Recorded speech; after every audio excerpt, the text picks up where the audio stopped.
एक आदमी ने एक बहुत ही खूबसूरत लड़की से शादी की। शादी के बाद दोनों की जिंदगी बहुत प्यार से गुजर रही थी। वह उसे बहुत चाहता था और उसकी खूबसूरती की हमेशा तारीफ किया करता था।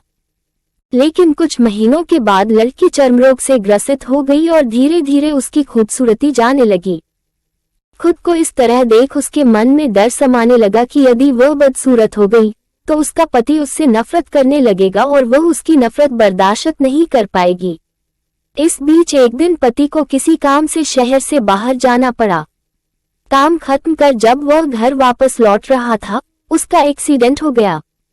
एक्सीडेंट में उसने अपनी दोनों आंखें खो दी, लेकिन इसके बावजूद भी उन दोनों की जिंदगी सामान्य तरीके से आगे बढ़ती रही। समय गुजरता रहा और अपने चर्मरोग के कारण लड़की ने अपनी खूबसूरती पूरी तरह गंवा दी। वह बदसूरत हो गई, लेकिन अंधे पति को इस बारे में कुछ भी पता नहीं था, इसलिए इसका उनके खुशहाल विवाहित जीवन पर कोई प्रभाव नहीं पड़ा। वह उसे उसी तरह प्यार करता रहा। एक दिन उस लड़की की मौत हो गई। पति अब अकेला हो गया था। वह बहुत दुखी था। वह उस शहर को छोड़कर जाना चाहता था। उसने अंतिम संस्कार की सारी क्रियाविधि पूर्ण की और शहर छोड़कर जाने लगा।